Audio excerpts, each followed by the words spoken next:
Why are we afraid of God? Think about it. Why do so many people in the world have a fear of God? Many spiritual people even have it, even though we're not religious. In my own case, I wasn't given a religious upbringing. My parents were not religious. They did go to church once in a while. So I was baptized. I went through the confirmation. But I was not indoctrinated with Christian beliefs. And yet, even in my childhood, I had a certain fear of God. Because God was somehow this being up there who was watching me and who wanted me to be a certain way or behave a certain way. And if I questioned God, it could be dangerous. I could be condemned somehow. I had a fuzzy idea of this, but what I'm trying to point out is that I had some fear of God as a child. And of course it followed me, and it was only when I found Ascended Master teachings and really started understanding much more about how the universe works that I was able to even look at it and deal with it. And I have given these talks about how the world works, where I explain certain things in there that really I couldn't overcome the fear of God if I hadn't understood these things about how the world was created, why the world was created, and how it works. So I recommended you, if this is an issue for you with the fear of God, that you watch these videos, but I will give some brief summary here. So what I explain in these videos is that the universe is created by one being. I call it the Creator. But this being is formless. It is beyond form. I mean, you cannot take any image we could create in the world and project it on the Creator. It will be completely inaccurate. So what we have here on earth is we have some images of God. And many of us have been affected by this, the monotheistic religions, Islam, Judaism, Christianity, that portray the Old Testament God, the angry man, the old man with a white beard sitting on a throne in heaven, being angry and judgmental, wanting us to worship him. And if we don't, he will punish us, possibly even send us to hell for all eternity, which is a very long time. So what I'm explaining in the videos is that we are co-creators, and everything we do creates certain selves that exist in our own personal energy fields. They exist in the collective energy field. I've also explained the dynamic of how at some point these fallen beings, who were beings who rebelled against God and God's law, how they were allowed to embody on earth, and they have projected a number of illusions out there that are meant to mislead us and control us and prevent us from walking the spiritual path. So when I started realizing this dynamic, I became open to considering, where does the fear of God come from? And the fear of God comes because through the deception of the fallen beings, humankind has collectively, over time, created this self, this entity, this beast in the collective consciousness. And this is the God that most people worship. This is the God that most people think this is God. This is the ultimate God, the real God. But it is just a being that has been collectively created here on earth. It has no reality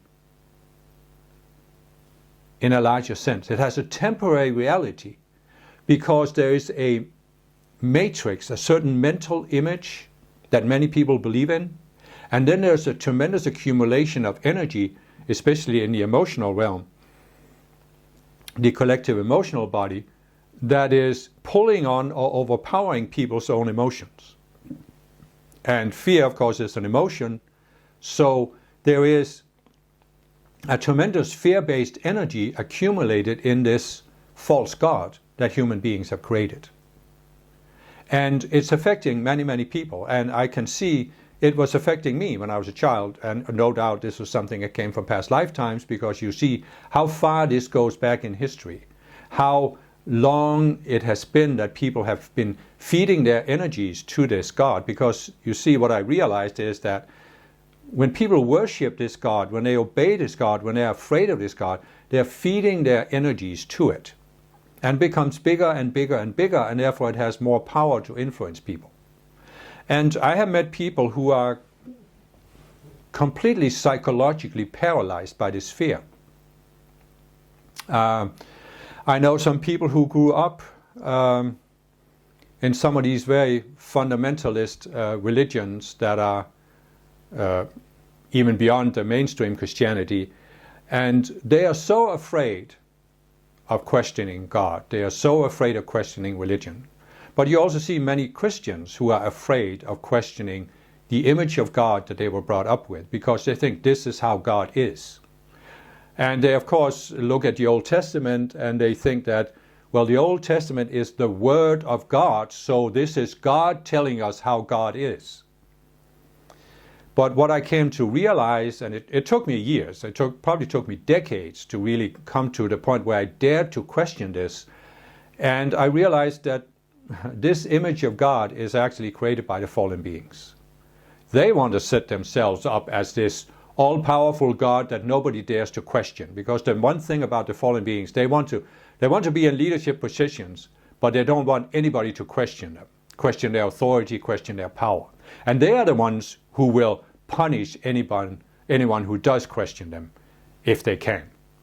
And of course, when I realized this is all an illusion, I realized they can only influence me if I am open to it, if my mind is open to it, because I believe in some of these illusions.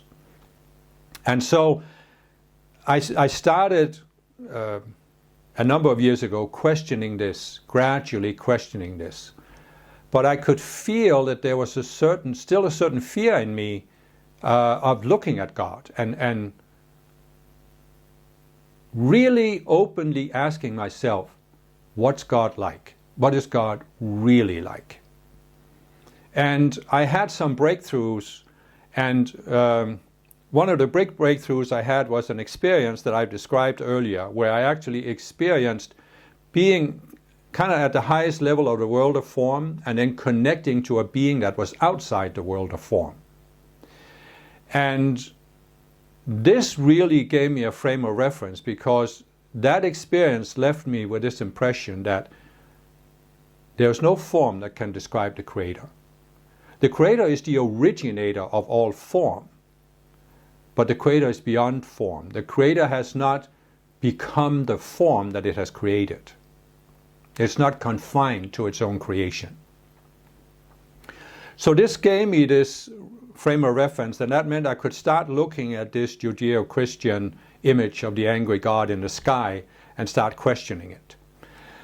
And there came a point where, this was in my second spiritual movement, they had a concept which I wasn't brought up with, but they had a concept of the will of God. And I don't want to go into any specific teachings. There were many different teachings, but there was just this concept, the will of God. God has a will.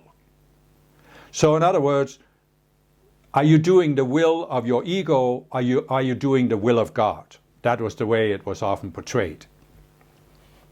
And I came to a point where I had to start questioning this, because I felt, intuitively I felt there was something missing there. This wasn't the whole understanding. And I started questioning this. Does God, does the ultimate God really have a will for me as an individual living here on this small planet, which is like a speck of dust in this huge universe?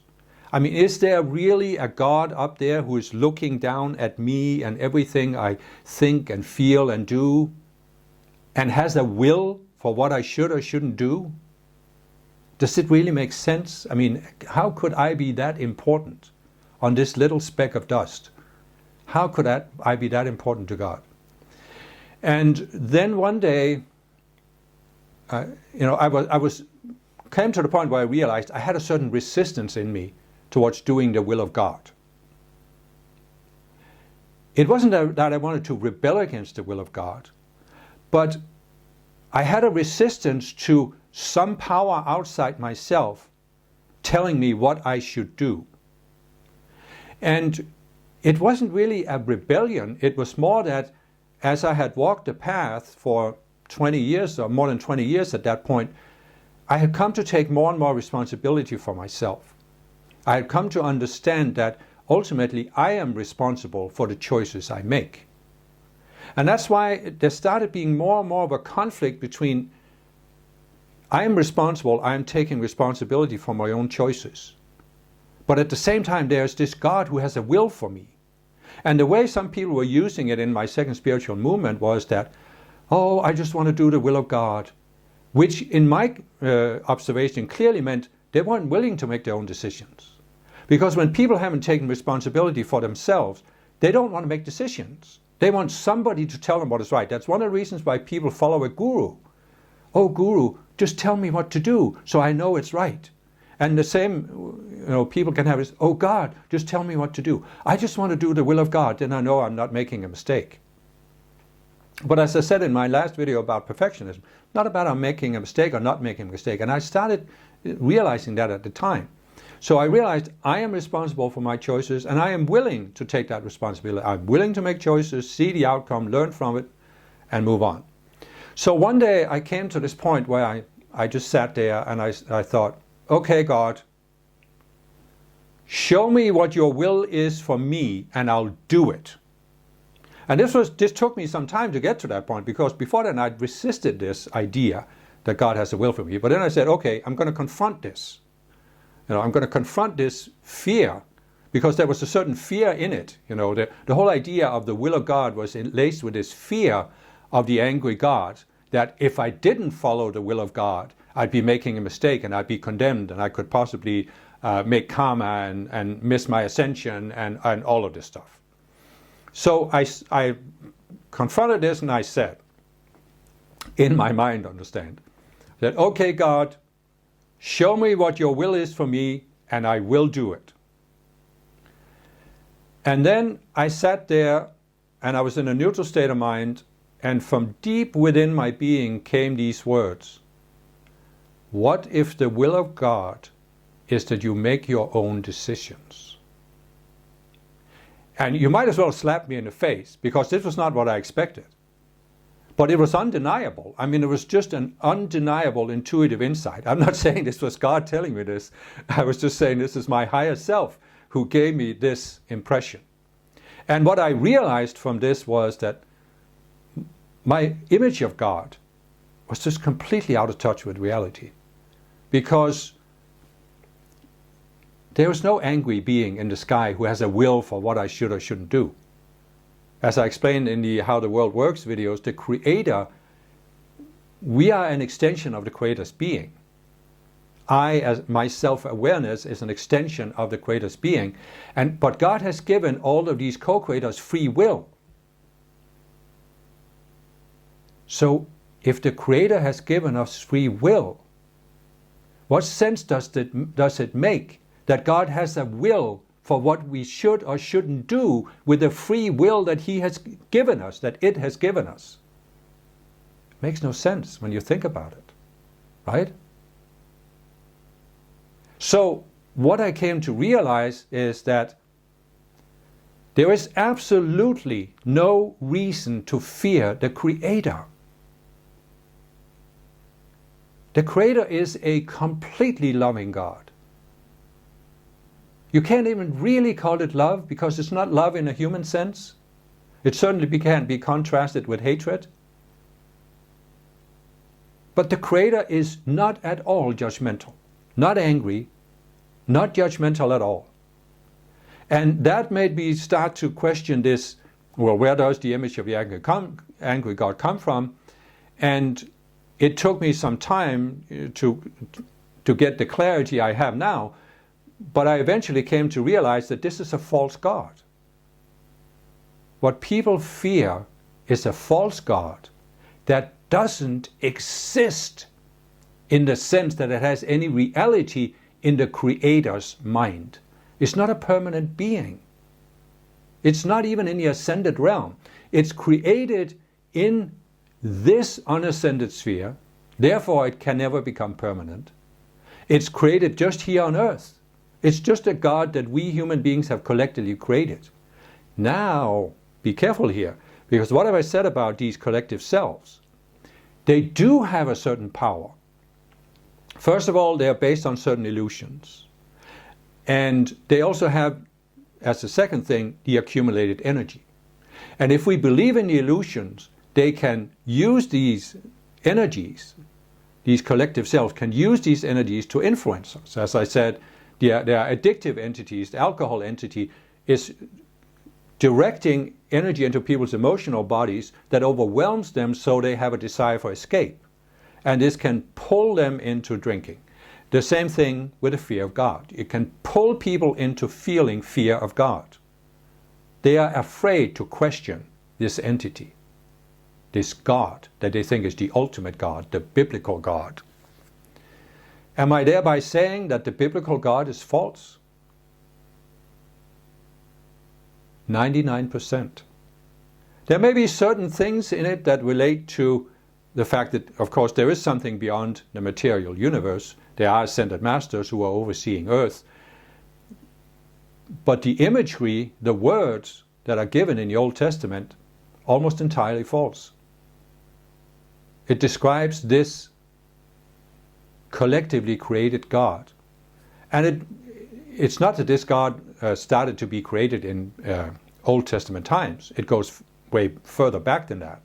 Because the ascended masters have explained that there have been people in embodiment on Earth much longer than we recognize currently in recorded history. So it's a very old momentum. And so it's a strong influence. And when I started realizing this, I started making calls to the ascended masters to protect me from this, to cut me free from this, cut me free from the fear of this. I started giving the violet flame to consume this fear. And it didn't take me that long once I got to that point where I no longer felt the pull. But I still had certain selves that were a little bit in doubt about this, and it took me some years after that to gradually resolve all of these selves, to where I could realize that it's just all an illusion. It's just all an illusion. And I understand that some people can be very, very trapped in this fear because it is so strong on Earth. And I understand that if I told what I've said in this video to the average Christian, for example, they probably wouldn't even be willing to listen to it. They would think that I am really of the devil trying to fool them into blasphemy, so they would be punished by God. But as a spiritual person, there comes that point where we, as I said, between the 48th and the 96th level, we are pulling ourselves above the collective consciousness. And we need to recognize, as part of the collective consciousness, there is this false God that people are afraid of. And in order to be free of the collective consciousness, be free of that pull, we have to look at it. We have to deal with it. We have to face our fears of this God and just overcome them. Realize, and when you have the teaching about the separate selves, I think it becomes a lot easier, especially when you make calls to the ascended masters to protect you from this fear. You can come to the point where you see that you have a certain self in your subconscious mind that probably goes back lifetimes, that is based on this image of God and the fear of God. And when you see it and you see that it's just an illusion, you can let it go. You can let it die. You can really just let the self die. And that's a tremendous freedom, because now it's like you realize that what's really the point in fearing anything? I mean, the spiritual path is not about walking in fear and trembling. The spiritual path is about overcoming fear. And so I know there are some people that this will be difficult. It will take some time.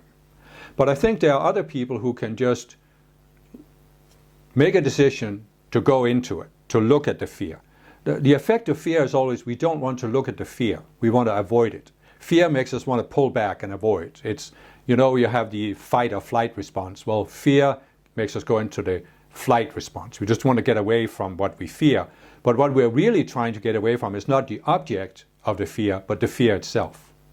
because the fear is overwhelming emotionally and can also be very confusing mentally. So we just need to face it.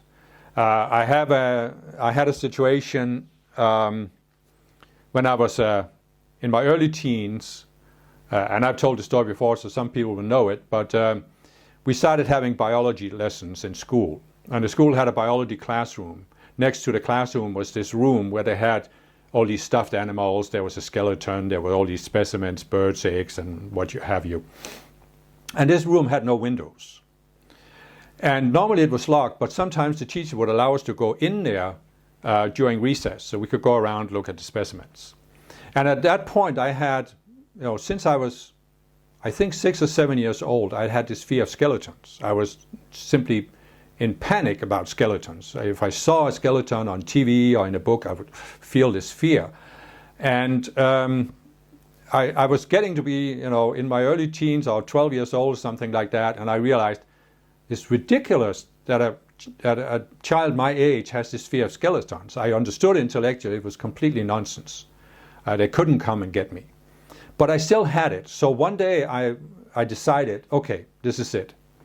So we were allowed to go into this room. There was a cabinet.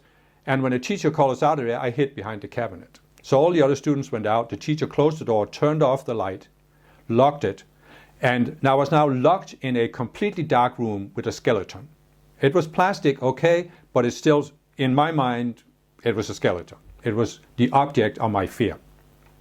And so I stood there, and then I walked up to the other end of the room where the skeleton was, and I stood there and I said, okay, if you have any power, come and get me. And of course, nothing happened. So after about 2 minutes, I started feeling really stupid because, of course, I knew intellectually nothing was going to happen. But it was just like I had to go through the experience to overcome the last remnants of this fear. And when I stood there and challenged the skeleton, well, the fear just evaporated, just disappeared. And then, of course, the story was that now I was standing there and I had overcome my fear, I had reached my goal, but I was still locked in a dark room. What was I supposed to do? So I didn't want to knock on the door and ask the teacher to let me out. I was thinking, oh, when recess comes, he will open the door again and I can go out and nobody will know. But to my surprise, so I was standing there for almost an hour in this dark room, and to my surprise, the teacher didn't unlock the door. The class just left. And then I thought, well, maybe when the next class comes in. But they came in, they started the lesson, didn't unlock the door. So now I realized I could be here all day. So then I knocked on the door, and there was quiet in the class. It felt totally quiet. I had to knock again, and there was still no reaction. So finally I had to say, I'm locked in here, can you let me out? And then the teacher came out and let me out. And he didn't ask any questions. How did you come to be in there? So I just took my bag, walked out of there, and nobody said anything. They were probably so dumbfounded that they didn't know what to say. And I didn't know what to say either. So, but anyway, what I'm saying with all of this is there can come a point where we identify we have a certain fear. We start working on it by giving decrees to the Ascended Masters. We start looking for the illusion. We identify a separate self. But there can come a point where the last thing we need to do to be free is to confront the fear. And you don't have to do this physically as I did, but you have to, in your mind, be willing to look at it. And there came a point for me where I just simply had to sit in my mind, sit in a quiet room, and just say, I'm going right into this fear of God. I'm going right into this God. And I was basically saying the same thing. If you have any power, come and get me. And of course, nothing happened. And then the fear. It's the last step. Then the fear really disappears. And I think it's a valid method for most people, for most spiritual people, where we can come to that point where we just need to confront the fear, go right into it. It's almost like the fear is like, there's a hurricane where they say there's these tremendous winds around the eye, but in the eye it's calm. So we don't want to go through the winds.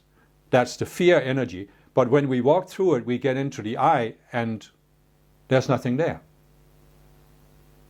There is no reality to the fear.